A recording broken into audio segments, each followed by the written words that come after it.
Hey, hey, you okay? What are you doing here? This isn't a very good place to be. Come, let's get out of here.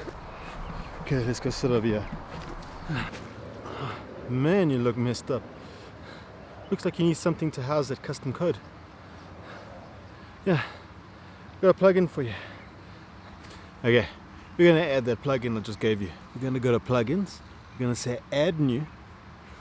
We're gonna open up the location where you downloaded the file. We're gonna upload it and activate it. From here on out, all your custom code can go into your own plugin. Easiest way to do it. Go into plugins, go into the editor, then you select my custom plugin. And all your custom code can go into your own plugin. Okay, let's get out of here. And let me show you how you can make your own. Camera, you're okay. Okay, so to make a plugin is really easy.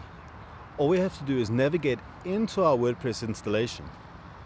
We go into WP content. We find the folder called plugins. This is where we house all our WordPress plugins.